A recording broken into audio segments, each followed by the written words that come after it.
Inuit er det eskimoiske ord for mennesker, og denne film handler først og fremmest om mennesker. Om grønlænderne. Når filmen har fået en eskimoisk titel, er det fordi den i så stor udstrækning det har været muligt, skildrer den eskimoiske side af grønlændernes tilværelse, som den udfoldede sig i 1938-39 i Thule-distriktet og på afsides beliggende bopladser i Vestgrønland. Allerede dengang havde udviklingen medført store ændringer i grønlændernes oprindelige kultur, som navnlig efter krigen undergik endnu større ændringer, der førte til det moderne grønlandske samfund. Det var i 11. time, Jette Bang med sin film reddede for efterverdenen udsnit af en kultur, der gennem 4-5.000 år havde været eneherskende i det arktiske område fra Beringstrædet til Østgrønland. Vi vil i filmen se Grønland som det var, da Jette Bang optog filmen, og helt se bort fra den udvikling, der senere er sket. Som optakt til filmen præsenteres vi for Grønlands storslåede natur. For isbjergene, bræerne og den vældige indlandsis, der dækker næsten 9/10 af jordens største ø.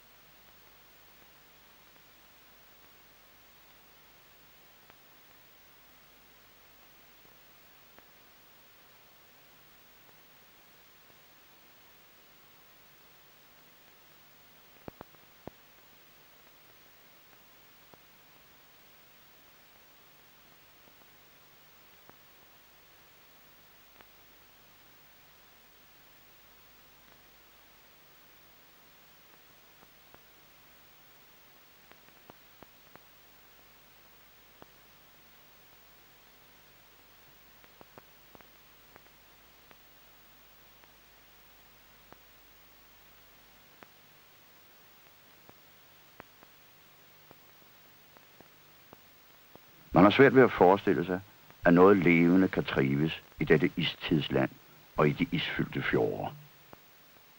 Og dog har disse kolde have et rigt dyreliv af fisk, sæler, hvalrosse og hvaler.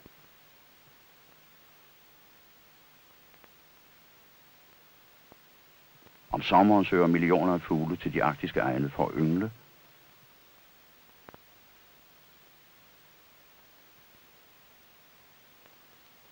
Omkring fuglefjeldene, hvor de har deres ruepladser, genlyder luften af deres skrig, og vandet nedenfor er oversået med svømmende og dykkende fugle, der nyder den korte arktiske sommer. Men først og sidst drager de omsorg for næste generation.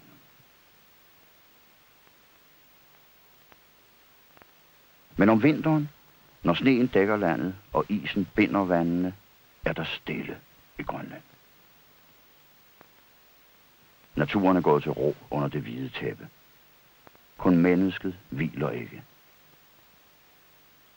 Et bål flammer, symbolet på den menneskelige ånd og virketrang.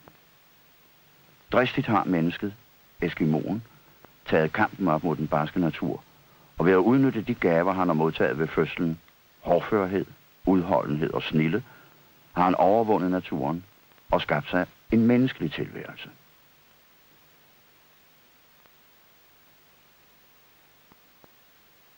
Uendelig små og ubetydelige ser de ud i den storslåede natur. Som myrer kravler de hen over de vældige ismarker. Vi skal nu se, hvordan de har kunnet besejre den arktiske natur.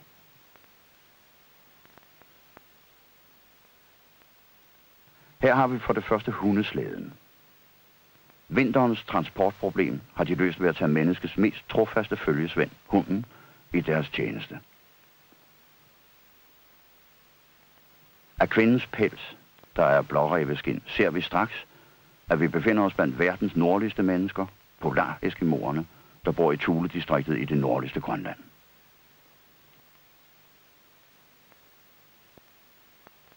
Polar-eskimoerne er et farende folk.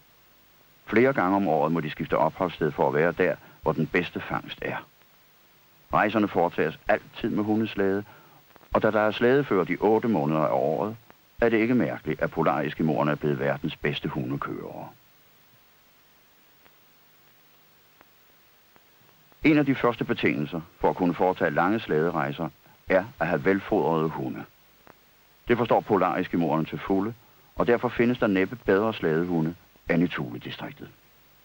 Vi vil nu følge en familie, der en forårsdag bryder op fra vinterkvarteret og begiver sig ud på rejse. Slæden, hvis dele er såret sammen med kobberrem, er, når den ikke bruges, anbragt oven på huset, for at hundene ikke skal knæve såringerne over.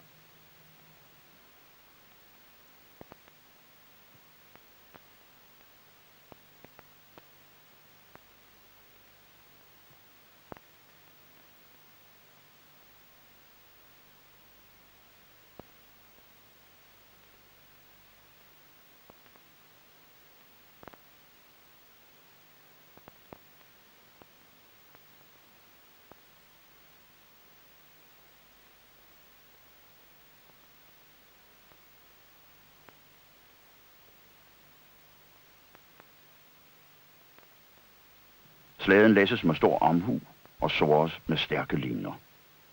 Det gælder nemlig om, at læsset ligger godt fast, for, som vi straks skal se, får slæden ofte en ublid medfart. Nu starter den første slæde. Hundene er altid meget ivrige lige i starten, og da de får kommet ned på den jævne havis, først må over den vanskeligt passable isfod, gælder det om at holde hundene tilbage, så de ikke kører slæden fast i en skruning eller vælter den. Konen går derfor foran med en pisk og holder hundene i ave, mens manden med et godt tag i opstanderne styrer slæden udenom de værste forhindringer.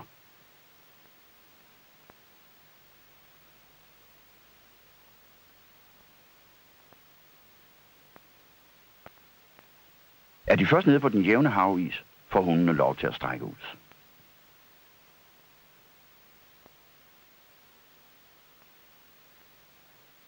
På rejsen passerer vi det berømte Thulefjeld, Thule-stationens og Thule-ekspeditionernes vartegn.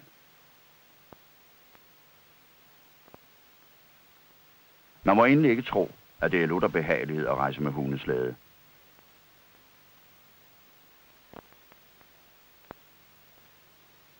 Kusken må som regel løbe bag efter slæden, og slæderejser stiller i det hele taget store krav i retning af tålmodighed og udholdenhed.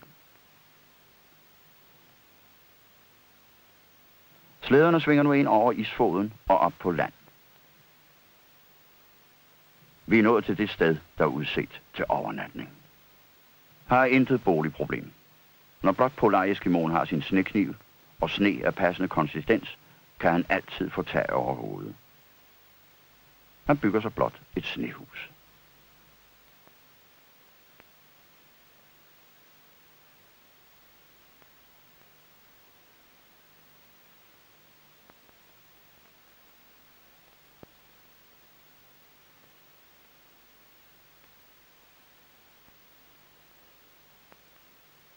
Sneen skæres ud i store, rektangulære blokke, der stilles op på kant i en cirkel, der ridses i sneen.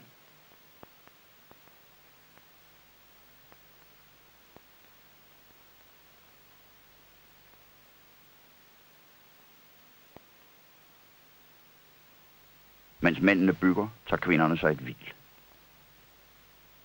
En lille pige, der har siddet lun på sin mors ryg, bliver pludselig hentet frem fra sit gemmested.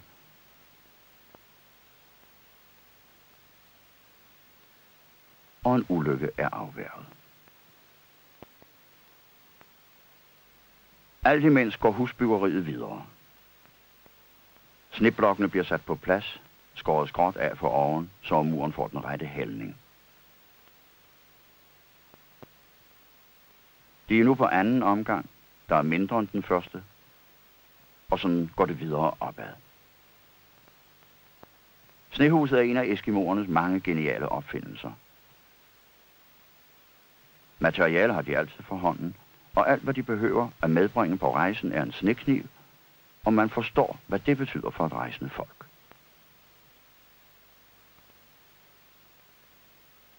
Det er dog ikke nær alle eskimoer, der bygger snehuse.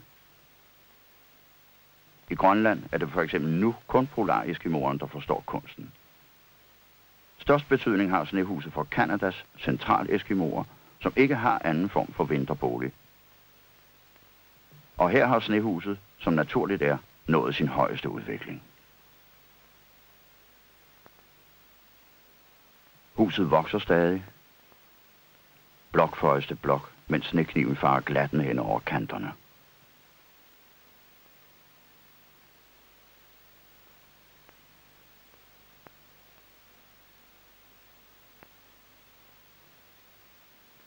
Manden, der har arbejdet inde i huset, er nu muret inde og må skære sig ud, og samtidig laver han døren.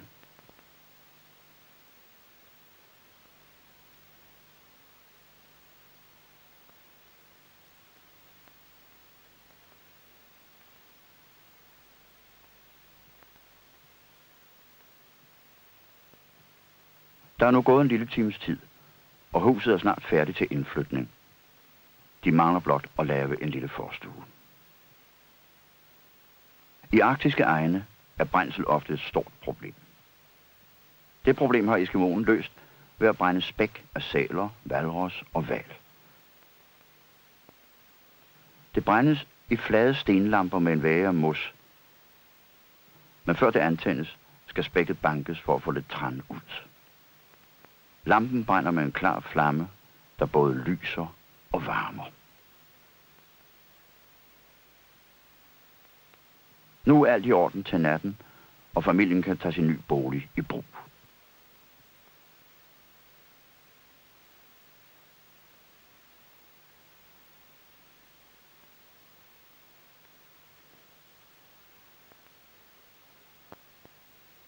Når døren er sat for, og lampen er tændt, kan det fryse og blæse nok så meget udenfor. Inde i snehuset er der lune og varme. Hver sysler med sit. Manden skærer en ny piskesnært, og kvinderne har hver deres at tage vare på.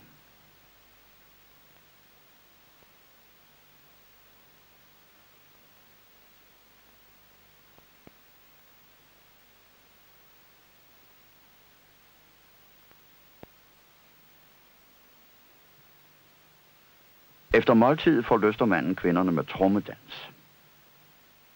Den flade tromme, der findes hos de fleste nordlige folkeslag, benyttes først og fremmest af åndemanderne, men den bruges også til underholdning i de lange vinteraftener som akkompagnement til trommesange. Som vi ser, griber også kvinder under tiden trommen og giver en trommesang til bedste.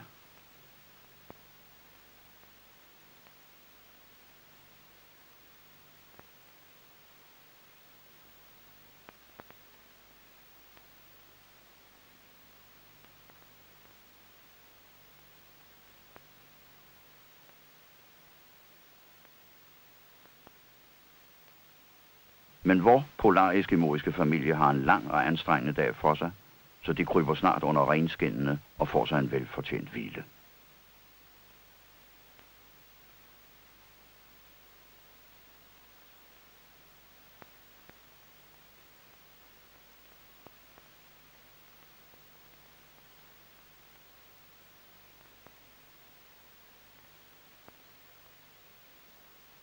Næste dag rejser de videre til nye egne, nye oplevelser. Der er intet, der som slædespor sætter sindene i bevægelse. Hvem er de rejsende? Hvor rejser de hen? Disse spor fører mod syd, over den store Melville-bugt til Vestgrønland. Her er det forår, udokfangstens tid. Sælerne, der hele vinteren har levet under isen, kravler op for at lade sig gennemvarme af solen. En sådan sæl kaldes en udok. Og vi følger nu en grønlænder, der er på udokfangst. Først kravler han til værs for at spejde efter sæler.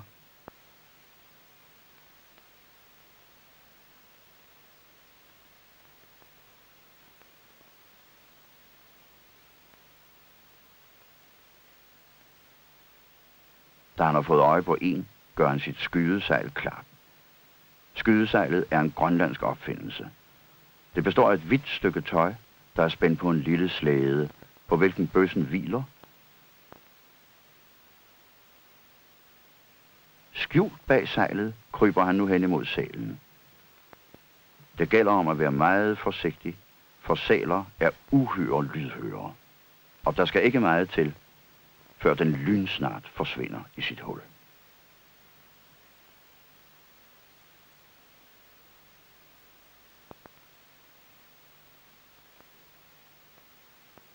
Nu skyder han og løber alt, hvad han kan, for ikke sælen, hvis den ikke er helt død, lader sig glide ned i hullet. Han fik den. Gør træklinen fast.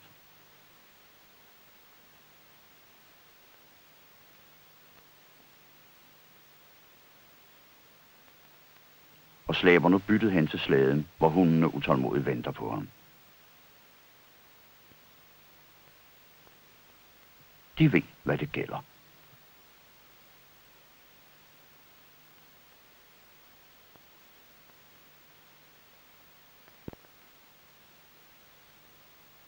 Og så går det i fuld fart hjemad mod bopladsen. Hans mor har allerede set, at han har haft heldet med sig, og er klar til at tage sig af fangsten. Hun kan ikke dyse for at prale lidt til bopladsfælderne om, hvilken dygtig søn hun har.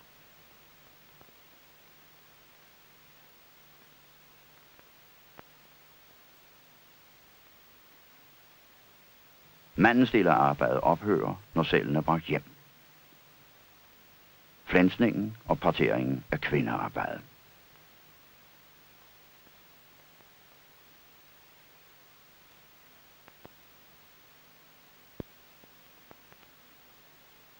Med kvindens universalkniv, uloen, skærer hun med et rask snit sælen op, og med øvet hånd skærer hun skindet med påsidende spæk fra.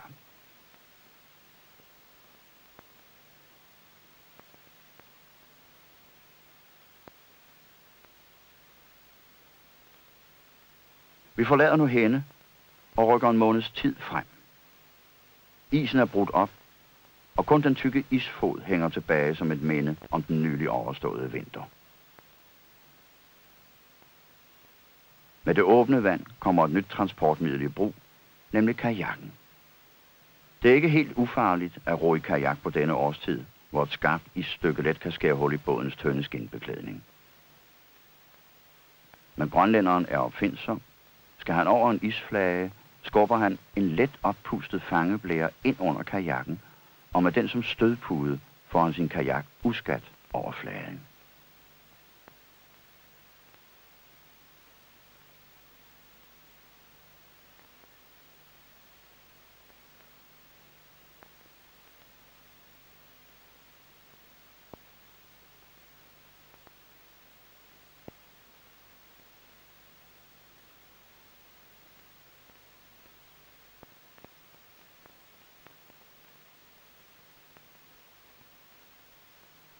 Så er han hjemme og er klar til at blive trukket på land.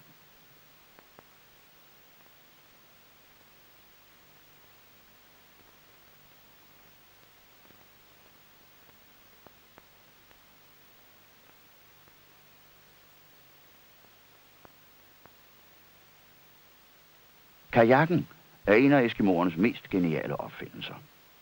Af de materialer, der er ved hånden, skind og drivtræ, har de konstrueret et let og elegant fartøj, hvori de kan forfølge deres bytte i vandet, og som ikke er tungere, end at det let kan bæres over land.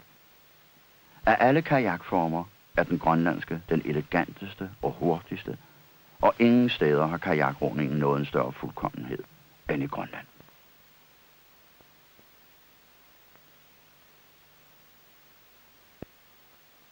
For at nå denne må man begynde tidligt. Svarende til, at en dreng hos os får sin første cykel, får grønlænderdrengen sin første kajak. I begyndelsen må han ledsage sig en voksen, for det ville være skæbnesvanger, hvis han kændrede.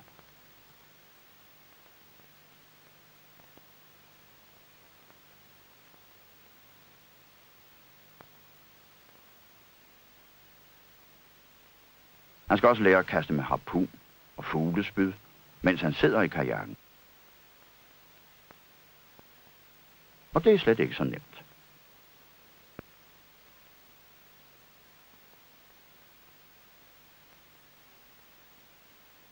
Det Det var meget længe, inden han er så dygtig som den kajakmand, vi ser her. Iført helpels, der slutter tæt om ansigt, håndled og kajakringen, er han i den grad et med sit fartøj, at han kan kendre, rulle rundt og komme på ret køl igen. Der er mange måder at gøre det på. Ved hjælp af åren,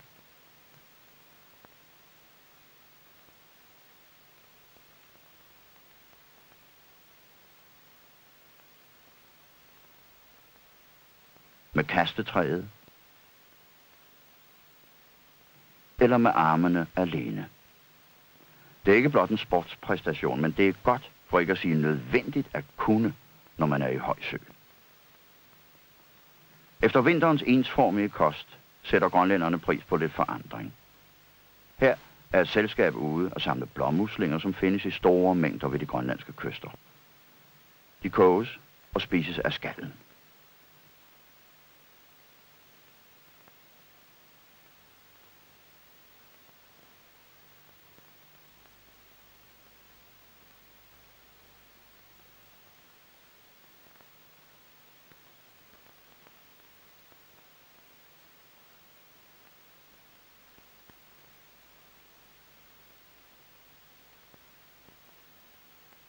Som grøntsager spises blandt andet tang, der indeholder nyttige stoffer som jod.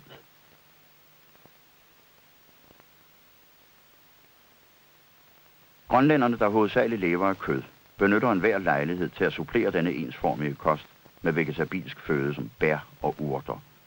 Ja, selv rensdyrmavens indhold af let gærede plantedele blev tidligere betragtet som en delikatesse.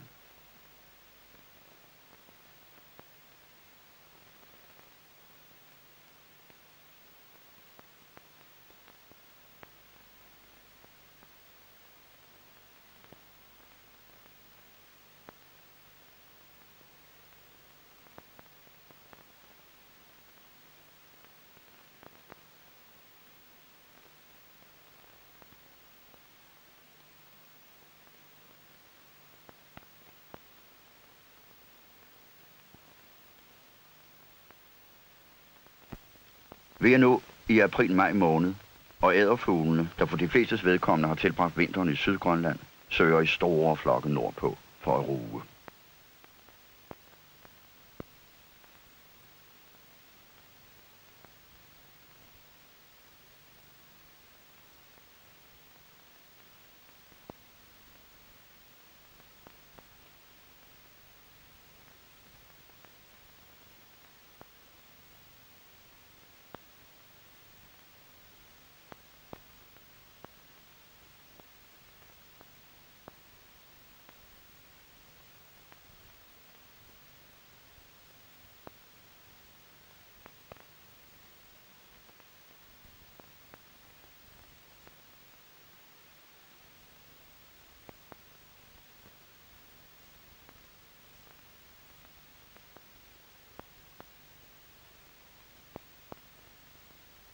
Æderfuglen er den grønlandske fugl, der i hvert fald i gamle dage var af størst betydning for befolkningen. Ikke alene var dens kød og æg et vigtigt supplement til kosten, men skindet brugtes til pelse.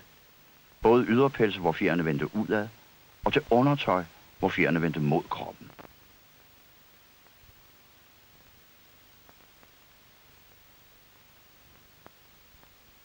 Fedtet, der sidder på tarmene, betragtes som en stor lækkerbisken.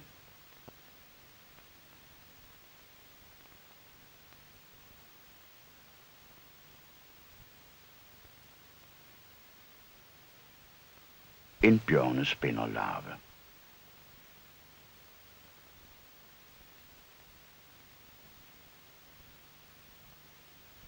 Når sommeren står for døren, opgiver grønlænderen sin lune vinterbolig til fordel for det luftige telt. I gamle dage tog de resolut taget af huset og lod det stå til udluftning hele sommeren. En god sundhedsmæssig foranstaltning.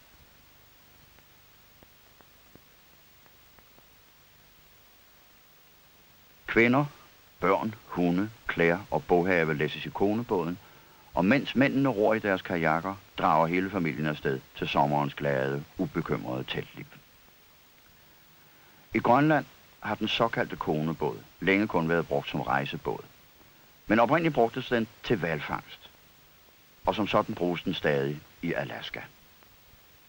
Der bruges dens eskimoiske navn umiak, og når den i Grønland kaldes konebåd, er det fordi den som regel ros af kvinder. Det er et uhyre praktisk fartøj. Den er let og har en usandsynlig bæreevne.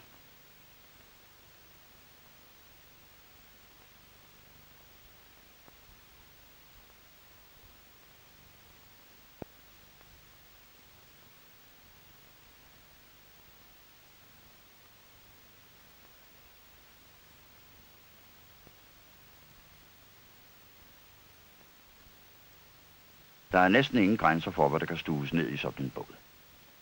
Man sidder naturligvis ikke altid lige bekvemt, men med lidt god vilje går det. Hunden her viser næsten for god vilje. Man må beundre dens engleagtige tålmodighed.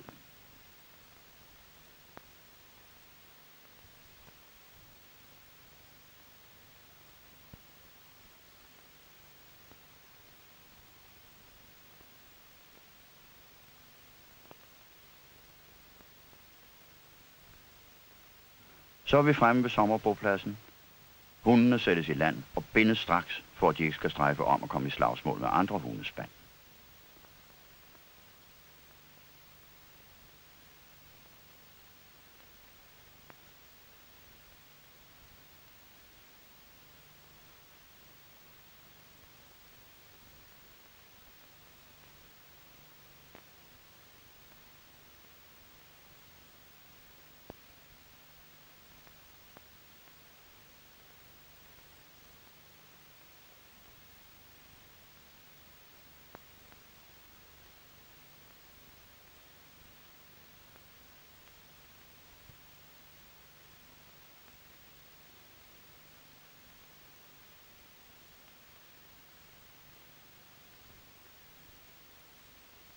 Konebåden er trukket på land, og alle går i gang med at slæbe godset op til den udvalgte teltplads.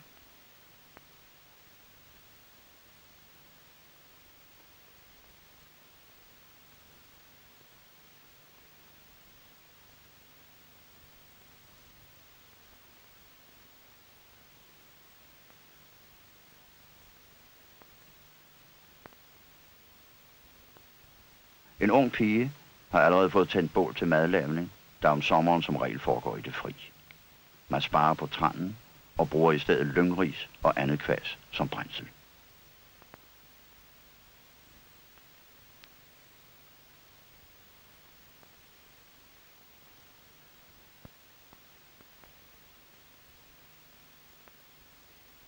Her har vi teltet, og i forgrunden kajakkerne, der er lagt op på et stativ for at beskytte dem mod hundene.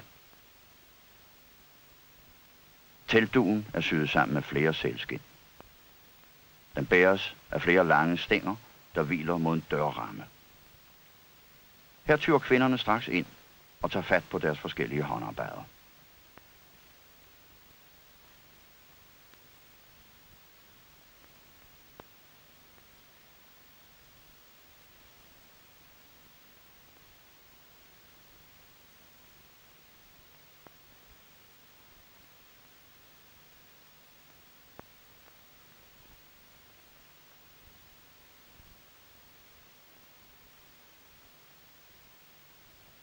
I en måneds tid, mellem maj og juli, kommer den lille laksefisk, lodden, eller angmassetten, som den kaldes i Grønland, i store stimer ind til kysten for at gyde.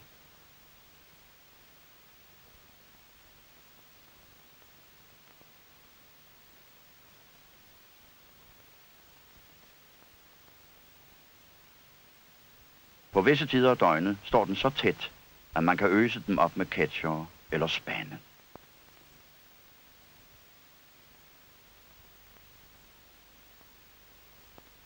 En del spises på stedet, men størstedelen tørres på klipperne, fyldes i sække eller trækkes på en snor og gemmes til vinterproviant.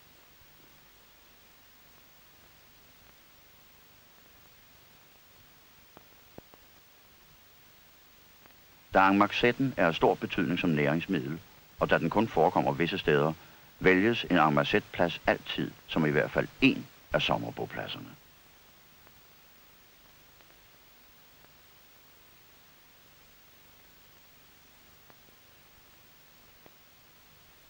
Tørrede angmacetter bruges også meget som hundefoder.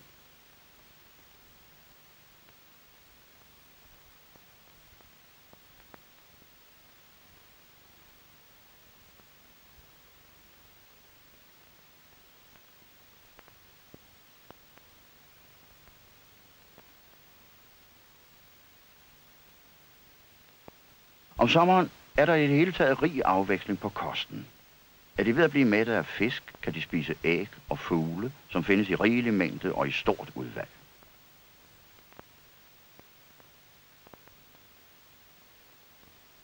Der kendes ikke færre end 168 arter, hvoraf de 51 yngler i Grønland. Langt de fleste er knyttet til havet og lever nær havet. Et yndet tilholdssted er de såkaldte fuglefjelde, stejle, næsten utilgængelige fjeldsider, på hvis smalle afsatser tusinder af fugleruger.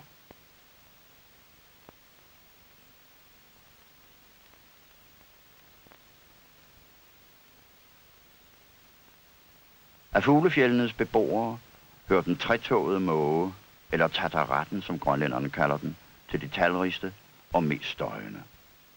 Forstyrres de, flyver de ud fra fjeldet i store sværme og fylder luften med deres skrigen.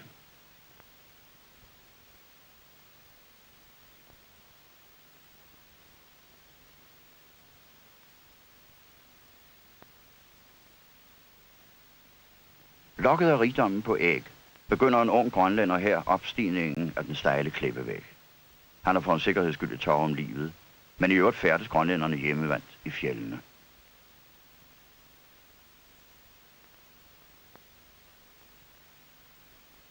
Her er en anden af fuglefjeldets faste beboere, lomvien, der ligesom pingvinerne altid er selskabsklædt.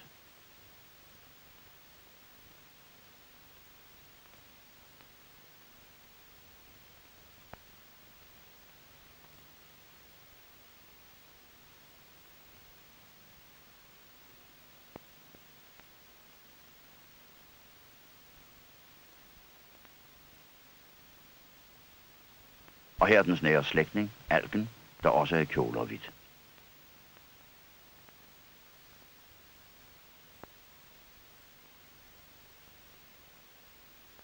Af disse er lomvien af størst betydning. Dens kød spises, og skindet bruges til pelse.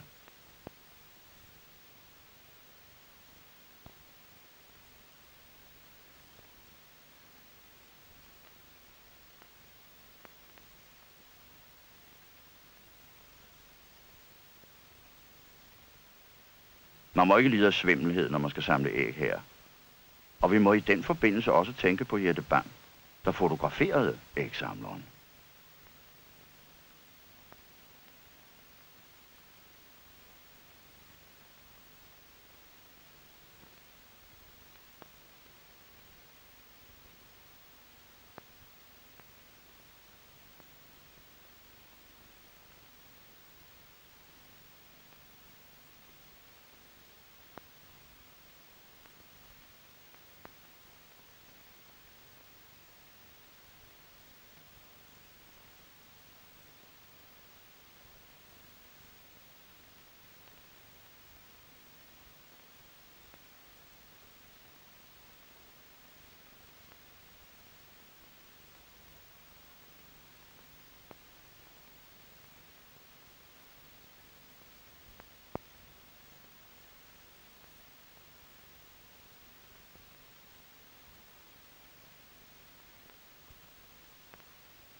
Helt op på kvisten bor nogle mærkelige store sorte fugle.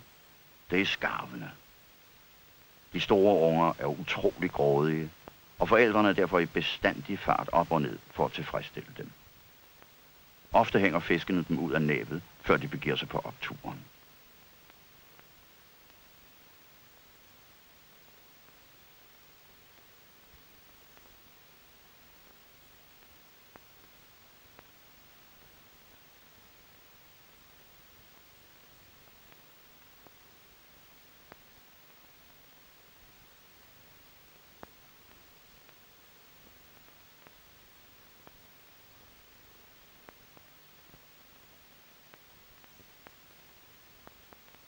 Ikke alle fugle ruger på fuglefjelde. For eksempel ruger ternerne på flade steder nær stranden. Her er det naturligvis lettere at samle æg, men helt ufarligt er det ikke. For de opbragte forældre viger ikke tilbage for at styrtdykke mod fredsforstyrrendes hoved.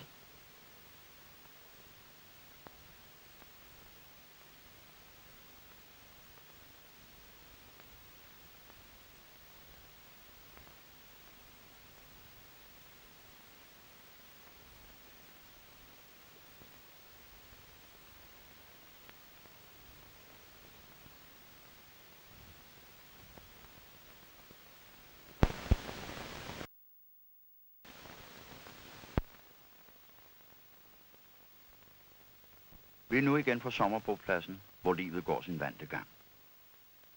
En fanger har været ude på sælfangst og er på vej hjem med sit bytte.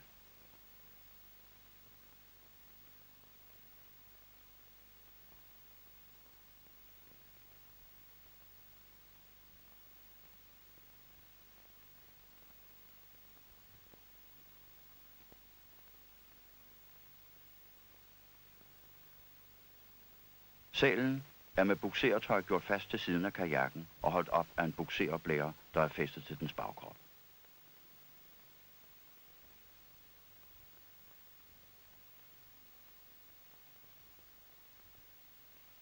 Efter at have fjernet buksertøjet, venter han blot på, at en kvindelig slægtning skal tage sig af det videre fornødne.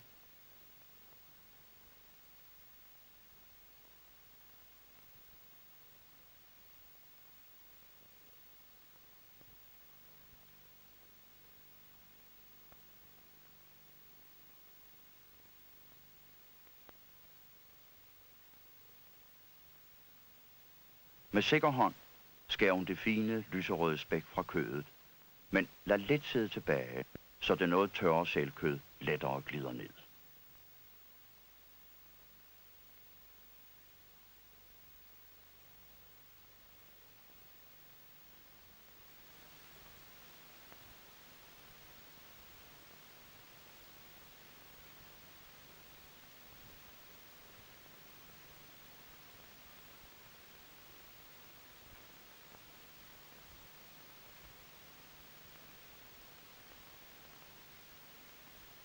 Sælkød er næsten alle eskimoers vigtigste føde, og den de nødes ved undvære. Det spises kogt og uden kartofler eller lignende.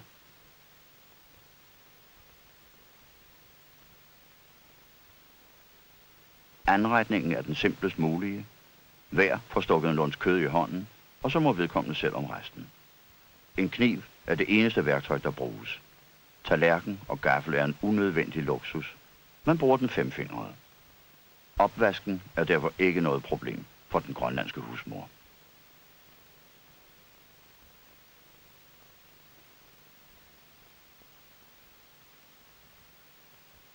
Børnene lærer tidligere at klare sig selv. De slipper i hvert fald for at lære at håndtere kniv og gaffel.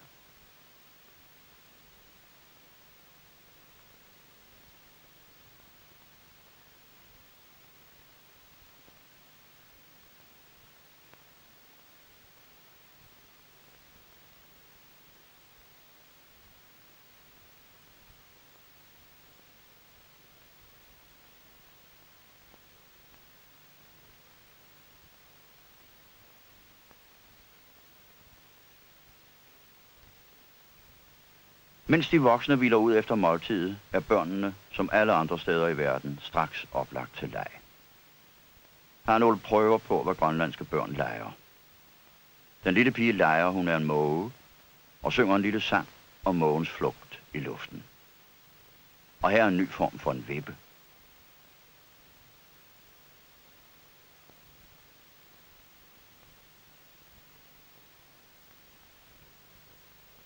En af sommerens store oplevelser er laksefangsten, der foregår i juli og august, når laksen går op i elvene for at gyde.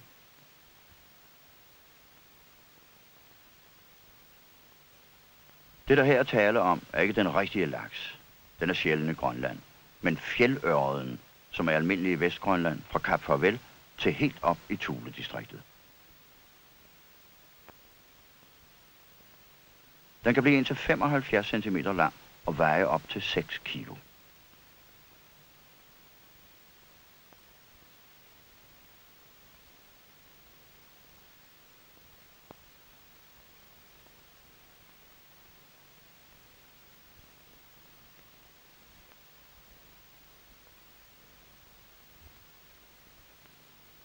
Her er en mand travlt beskæftiget med at hale en haj op fra dybet, for hajer findes der også i disse kolde have.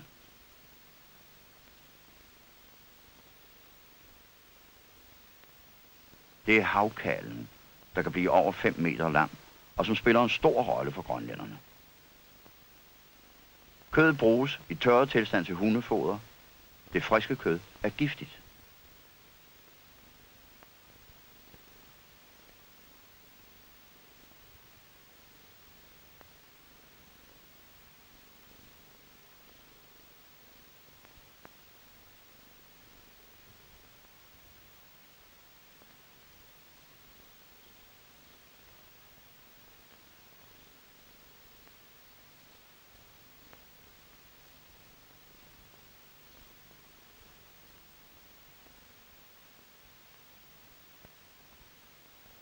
Nu fanges hajen mest for leverens skyld. Den er umådelig stor og rig på fin tran. Skindet kan bruges til bogbind og lignende.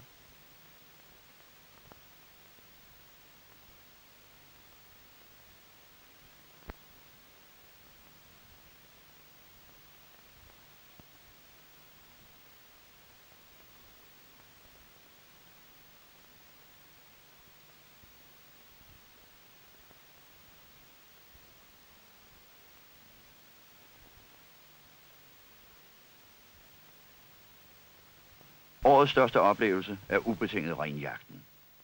Den glæder man sig til hele året, og den giver samtalestof til de lange vinteraftener. Alene det at komme ind til renernes land, helt inde ved indlandsisens rand, er en oplevelse. Sejlturen ind gennem de lange, stille fjorde, overnatningerne i det fri, og så de lækre biskner, der venter. Nej, intet kan måle sig med renjagterne.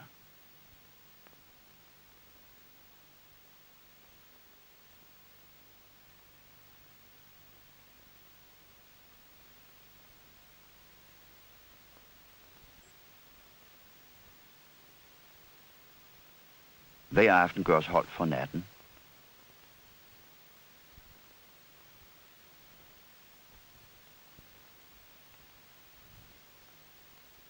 Båden losses, bæres på land og benyttes i stedet for telt.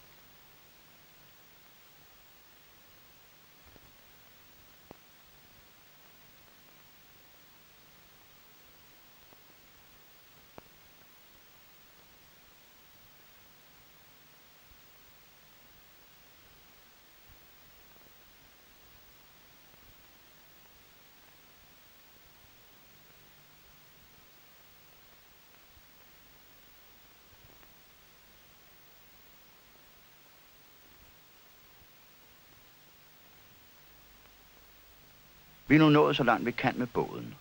Resten af vejen tilbagelægges til fods.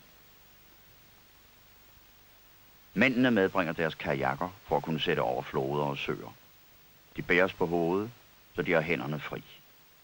Ellers har de så lidt oppakning som muligt. Det drejer sig nemlig tit om flere dages vandring, og de må også huske på kødet, som de håber at bringe med sig hjem.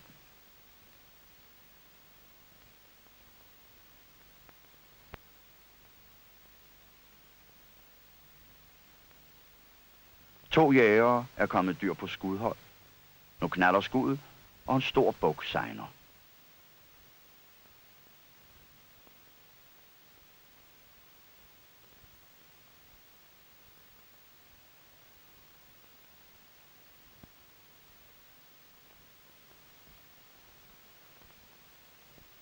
Flænsningen begynder med det samme. Læg mærke til, at det her er mændene, der flænser, og de gør det med en hurtighed og præcision, der ikke står tilbage for kvindernes selvflænsning.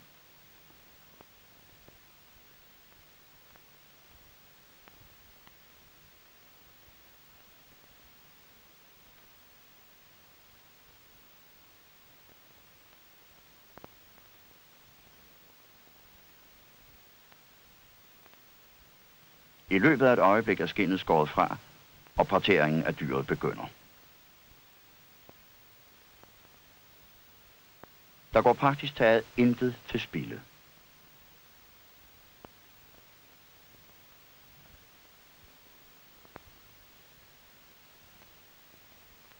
Leveren skæres i stykker.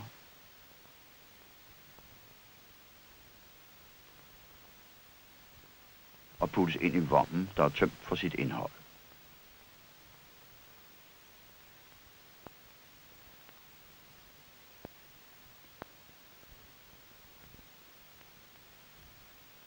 Kødet spises. Skindet bruges til pelse og brikseskind. Senerne er udmærket til sytråd. Og takkerne kan bruges til knivskafter og mange andre redskaber.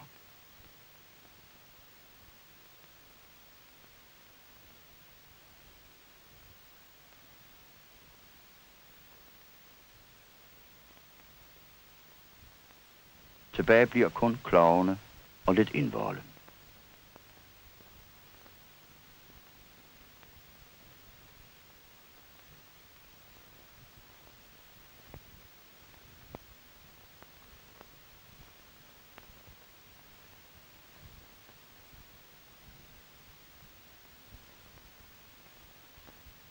Kødet pakkes nu i nette bylter inde i skindet og bæres på ryggen.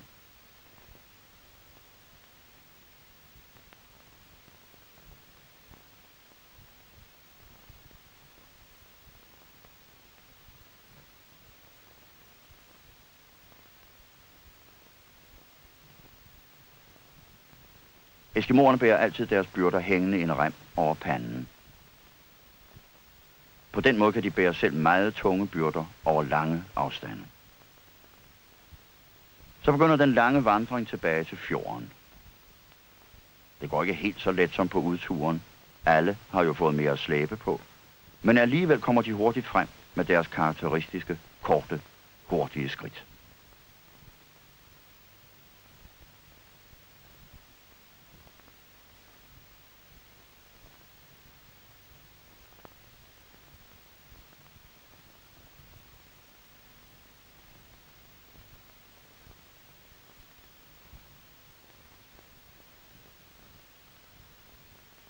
Elven, de har fulgt, ender i et brusende vandfald, og det er her ved vandfaldets fod, de har efterladt konebåden, samt de ældre kvinder og børnene, der ikke kunne følge med på den lange, anstrengende vandring.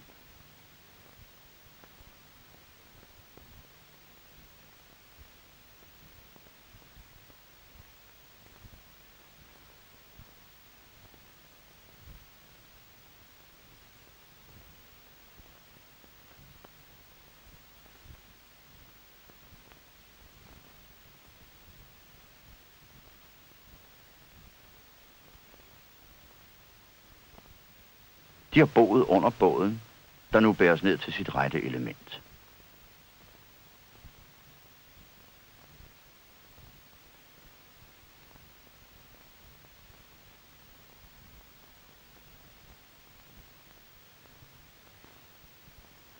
Fangstudbyttet, bøsser og børn stuves på ny i båden.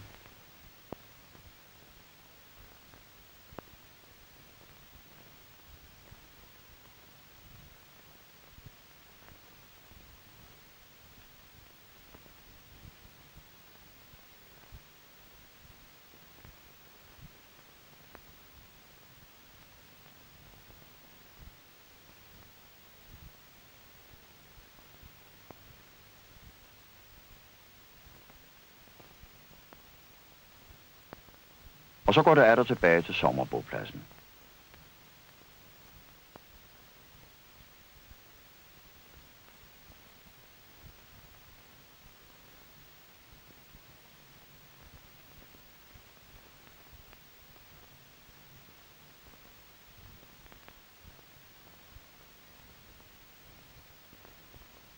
Let glider båden gennem fjordens stille vand.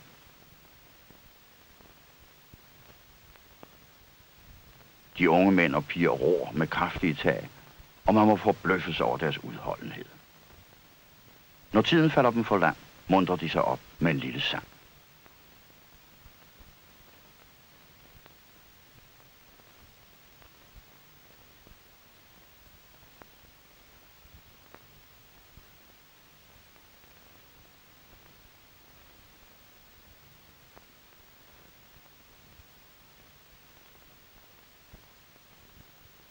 Så er vi tilbage på sommerbopladsen.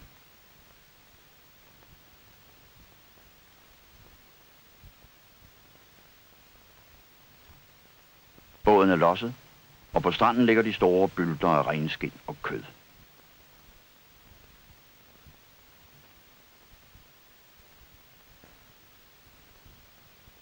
Begge dele tørres, skindet for senere at tilberedes, kødet for at gemmes til vinterproviant. Livet går igen normalt. Enhver passer sit. En kvinde er ved at strække et par kamikker over en stok med en skarp kant for oven. Skintilberedning og syning optager størstedelen af den grønlandske kvindes tid. Vi skal nu se nogle af de processer, et skind skal igennem, inden det er rede til at skæres til og sys. Vi begynder med et skind, der lige er taget af salen. Først skal spækket skæres fra. Munden må tages i brug. Den venstre hånd skal nemlig bruges som underlag.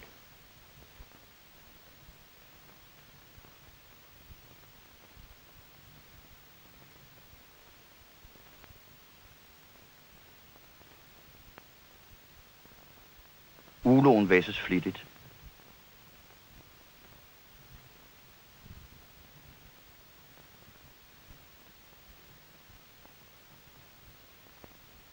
Så er afspækningen færdig, og spækket kan lægges til side.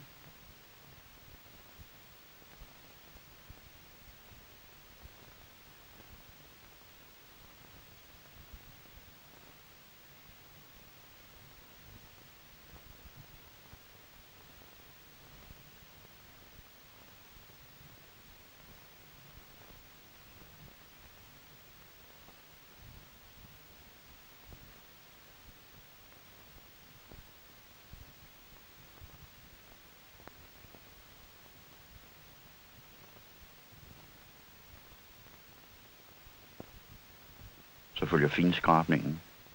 Men først skal lufferne skæres af.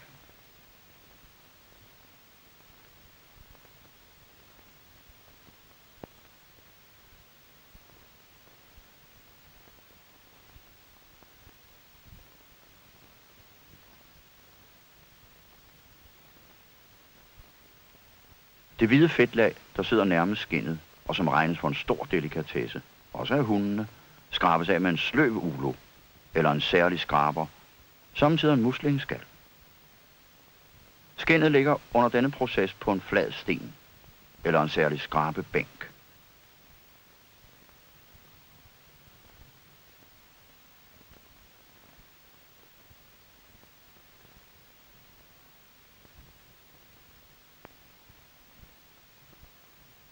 Nu forklarer hun, hvad der videre skal ske.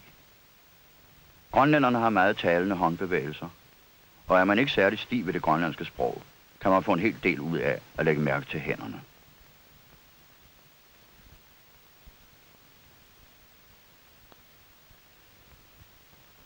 Der skæres huller i kanten af skindet til pløkke, med hvilket skindet spændes ud til tørring.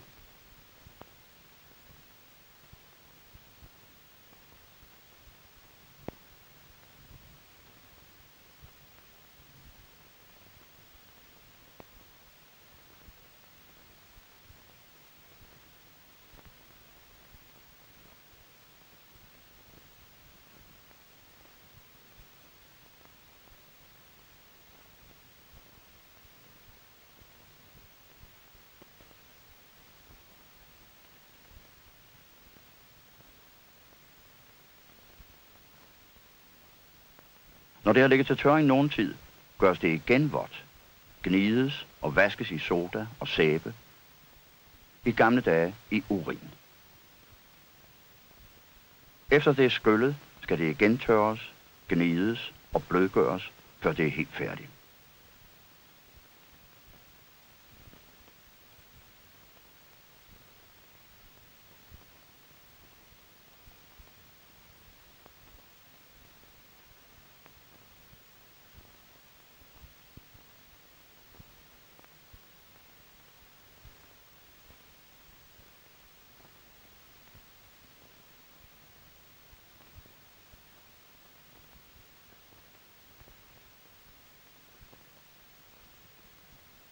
Hvis skindet skal bruges til kamikker, kajakpels eller bådskind, skal hårene først fjernes. Det sker ved at lægge skindet i blød i sodalud eller urin i nogen tid. Derefter vrides det, spredes ud på jorden og overhældes med aske, der gnides ind mellem hårene.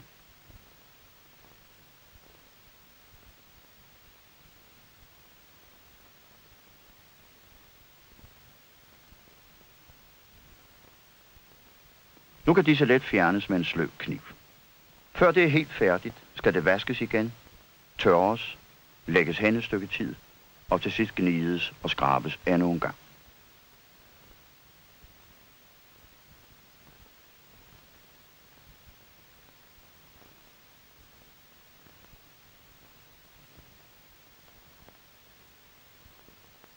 Grønlænderinderne er, som alle eskimoiske kvinder, dygtige syersker. Som sytråd anvendes sener, der spaltes ud i tynde tråde. Man kan anvende sener af forskellige dyr, men rensdyrets rygsener regnes for at være de bedste. Til skinarbejder er senetråde langt bedre end almindelig sytråd. Edderfugleskind, der skal benyttes til pelsværk, flås af hele, og kødsiden tykkes for at befri den for overflødig fedt. Grønlænderne, som kan lide fedtet, er ikke kede af den beskæftigelse, hvor de forener det nyttige med det behagelige. Det er den sidste dag på sommerbopladsen. Efteråret nærmer sig, og da vores venner skal have bygget sig et nyt vinterhus, er det ikke for tidligt at bryde lejren ned og begive sig til vinterbopladsen. Båden bæres ned til vandet, og alle gør sig klar til afrejse.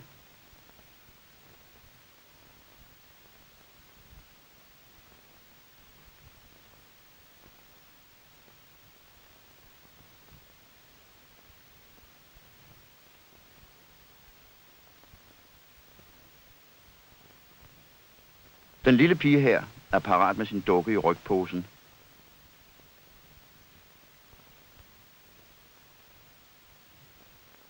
Ligesom de voksne bærer de små børn.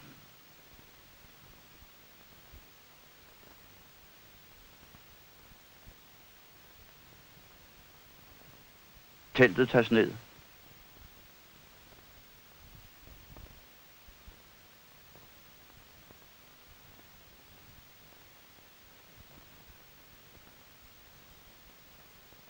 Og alle hjælper til med at bære godset ned til stranden.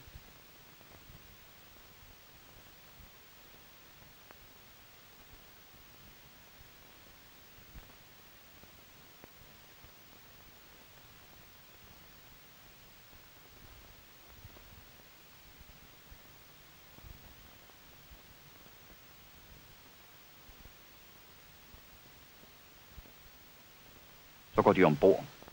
Mændene i deres kajakker.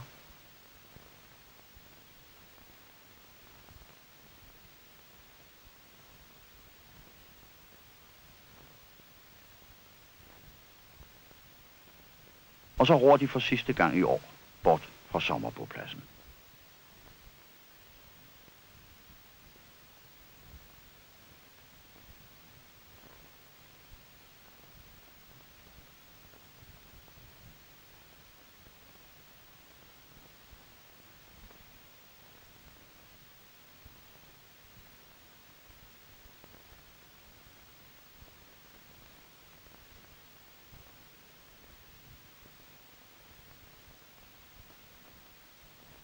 Her har vi dem igen på vinterbopladsen, i fuld gang med at opføre et nyt hus. Det har ligesom de fleste eskimohuse tykke mure af græstørv. Det er et fortrængeligt byggemateriale, nemt at få fat i, og når murerne er tilstrækkeligt tykke, kan de holde selv den strengeste kulde ude.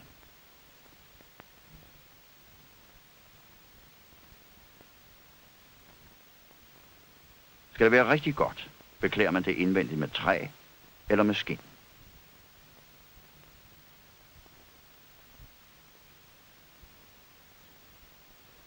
Hele familien er i gang. Børnene slæber græstør sammen, mens de voksne lægger dem til rette.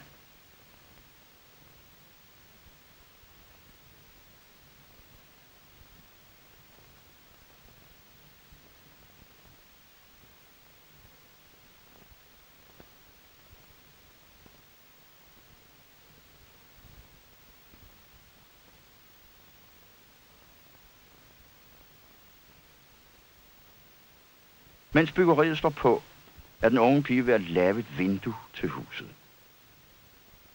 Glas kendte eskimoerne naturligvis ikke, før de kom i kontakt med de hvide, men gennem århundreder har de klaret sig godt med et andet materiale, nemlig tarmskind. Den ældre kvinde ved siden af er ved at skrabe et hundeskind.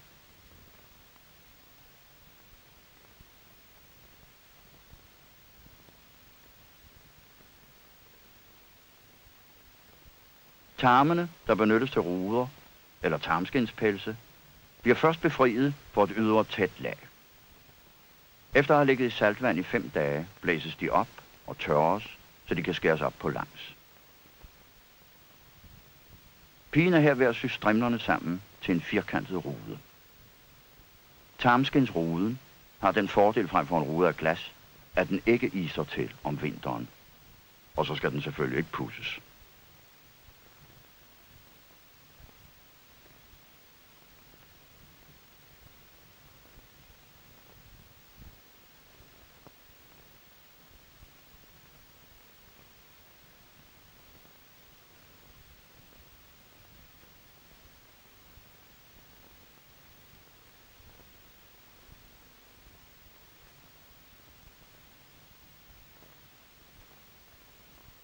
Den tillader det sparsomme lys at trænge ind i stuen, men man kan naturligvis ikke se igennem den. Det råder man bod på ved at lave et lille kikhul midt i ruden. Nu sættes ruden i, og huset er færdigt til indflytning.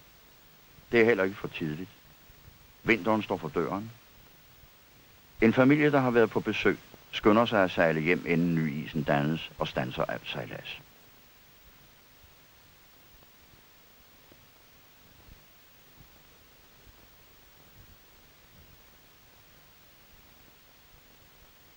Der er nyfalden sne på fjellene, og dagene bliver kortere og kortere. Om vinteren hygger man sig inden døre. Der er nok at få tiden til at gå med. Her er en ved at knytte et net, mens en anden underholder ham med en spændende jagtoplevelse.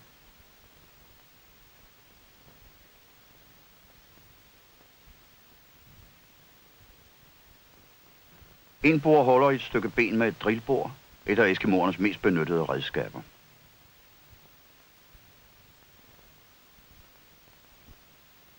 Kvinderne og børnene henne på briksen er optaget af hver sit.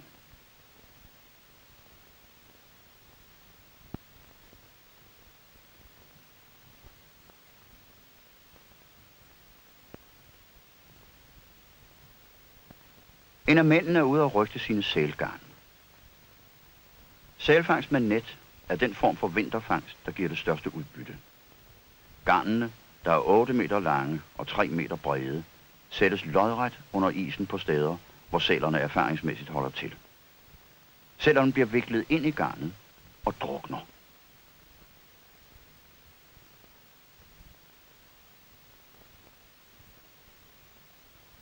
Når der som her er fangst, udvider fangeren et af de huller, garnet er sat i, og trækker den døde sæl op.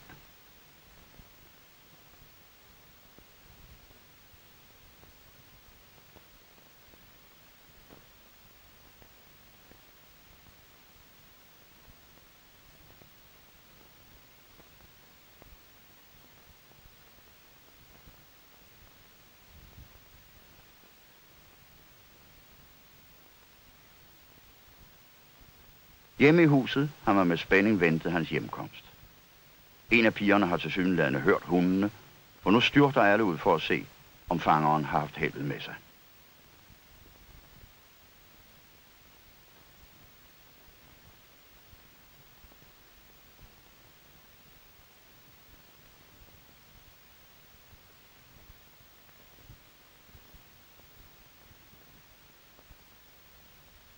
Det har været en kold køretur, så han har måttet tage sin renskindspels på, men den er for varm i den lune hytte.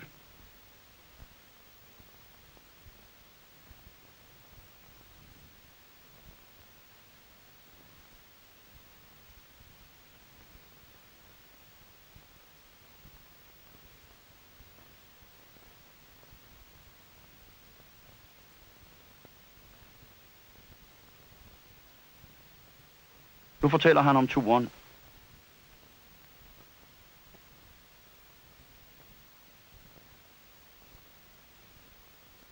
Alt det, mens han får så lidt tørret kød at styrke sig på.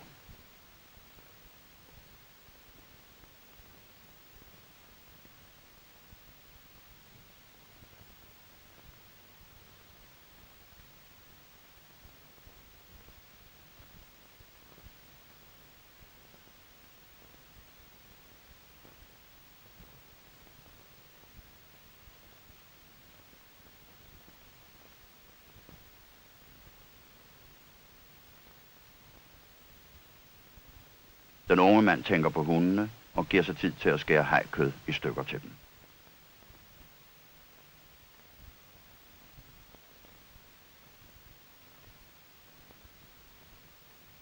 Men vinteren er også legenes og spillenes tid. Et meget udbredt spil er den såkaldte ajagak, en knogle med huller, som man forsøger at ramme med en pind.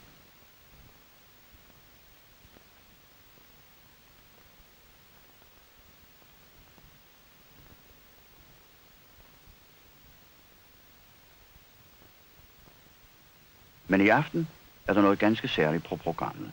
Det er nemlig Hellig Tre Kongers aften, og den aften kommer Midardut. Midardut betyder de, der opfører sig fjollet, og det kan man uden overdrivelse sige om disse drenge, der nu vælter ind i stuen. De er malet på kroppen og i ansigtet og klædt ud i gammelt tøj og klude.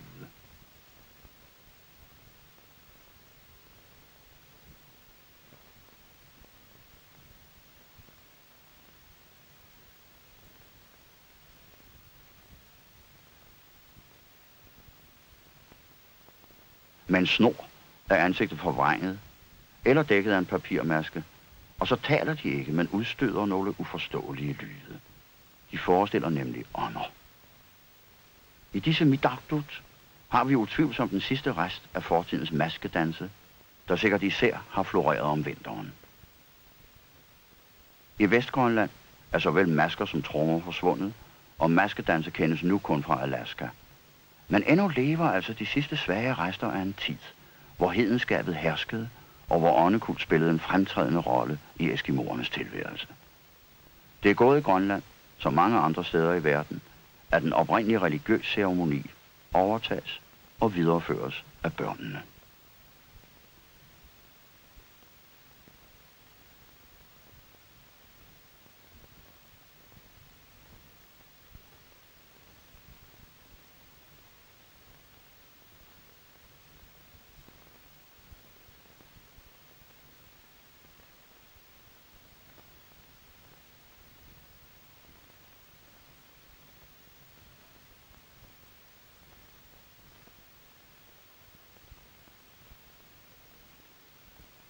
Efter dette lille pust fra fortiden er vi tilbage til dagliglivets sysler.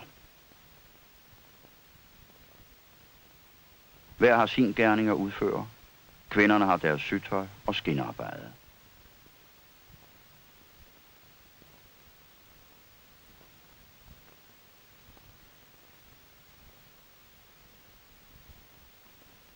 En far viser sin søn, hvordan han skal håndtere en kniv.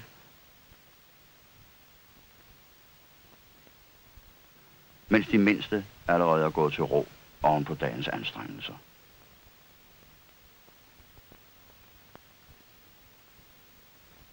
Ja, sådan formede livet sig for grønlænderne i 1930'erne. Men meget har ændret sig siden.